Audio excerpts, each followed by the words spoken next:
पाकिस्तान दुनिया का इकलौता ऐसा देश है जो झूठ पर ही खुश हो जाता है। पाकिस्तान उस चोर की तरह है कि थोड़ी दूर भाग के जाएगा, अपने शरीर से धूल को झाड़ेगा और कहेगा मुझे तो चोट ही नहीं लगी। 5 जहाज जिनमें 3 राफेल उनको मार कराया और 7 of the Indian jets turned to scrap and dust.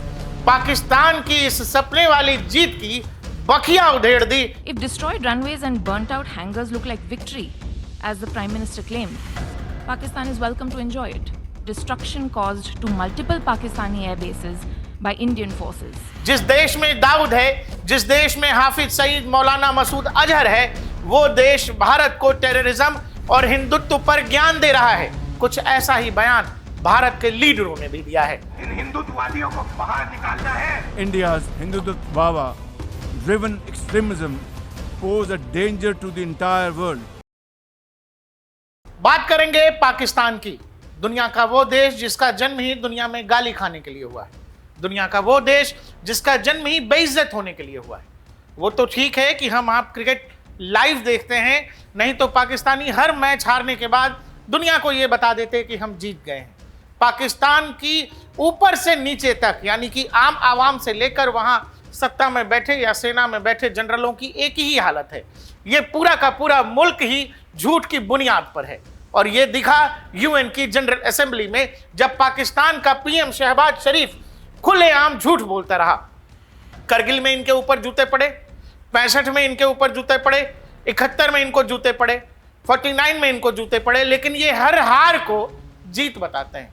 और पाकिस्तान दुनिया का इकलौता ऐसा देश है जो झूठ पर ही खुश हो जाता है। यूं कहें कि पाकिस्तान दुनिया का वो देश है कि आपने पाकिस्तान को 10 जूते मारे, उसको चोरी करते हुए पकड़ा और आपने 10 जूते चोर को मारे, लेकिन पाकिस्तान उस चोर की तरह है कि थोड़ी दूर भाग के जाएगा, अपने शरीर से धूल को झाड़ेगा और कहेगा मुझे तो चोट ही नहीं लगा। मतलब उसको फिर से 10 जूते मारिए। कभी कभी मुझे यह लगता है कि भारत के जो पूर्वज थे, हम लोगों के जो पुराने बुजुर्ग थे, उन लोगों ने पाकिस्तान अलग से इसीलिए बना दिया ताकि भारत की आने वाली नस्लें समय समय पर अपनी खीज, अपनी भड़ास पाकिस्तान पर निकालती रहें। सुबह शाम दिन रात जब मन करे पाकिस्तान को गाली दे दीजिए, 10 जूते मार लीजिए, क्योंकि ये डिजर्व करते हैं। पाकिस्तान का पीएम यूनाइटेड नेशन की जनरल असेंबली में क्या क्या बोल रहा है वो जरा सुन लेते हैं।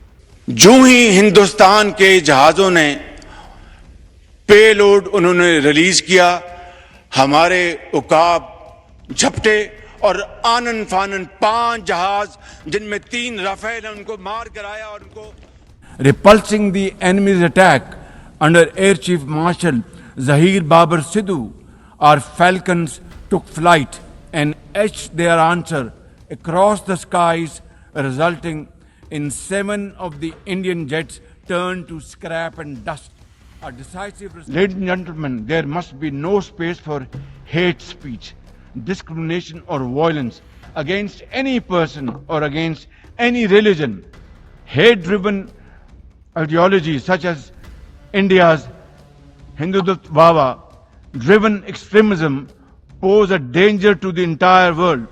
बताइए, जिस देश ने अपने यहां ओसामा बिन लादेन को रखा हुआ था, जिस देश में दाऊद है, जिस देश में हाफिज सईद मौलाना मसूद अजहर है, वो देश भारत को टेररिज्म और हिंदुत्व पर ज्ञान दे रहा है। वो दुनिया के लिए हिंदुत्व को खतरा बता रहा है। लेकिन ऐसा करने वाला शहबाज शरीफ अकेला नहीं है। बहुत दुख के साथ ये कहना पड़ता है कि कुछ लोग हिंदुस्तान में भी ऐसे हैं जो समय समय पर जो कुछ शहबाज शरीफ ने कहा है, कुछ ऐसा ही बयान भारत के लीडरों ने भी दिया है। हिंदुत्ववादियों का राज है, हिंदुओं का नहीं।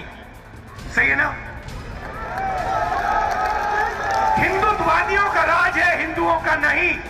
और हमें एक बार फिर इन हिंदुत्ववादियों को बाहर निकालना है। इन हिंदुत्ववादियों को बाहर निकालना है। Hate-driven ideologies such as India's Hindutva driven extremism pose a danger to the entire world.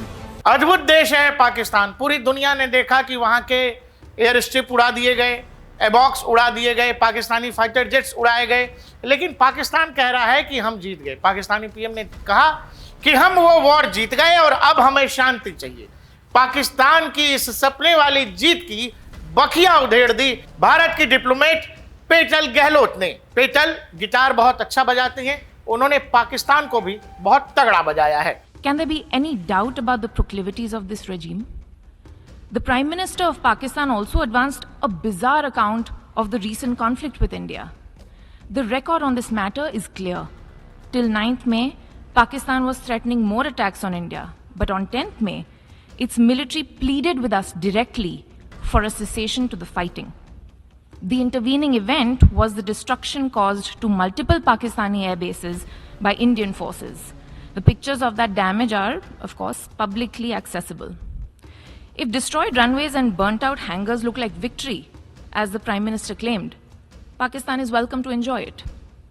The truth is that, as in the past, Pakistan is responsible for a terrorist attack on innocent civilians in India. We have exercised the right to defend our people against such actions and have brought the organizers and perpetrators to justice.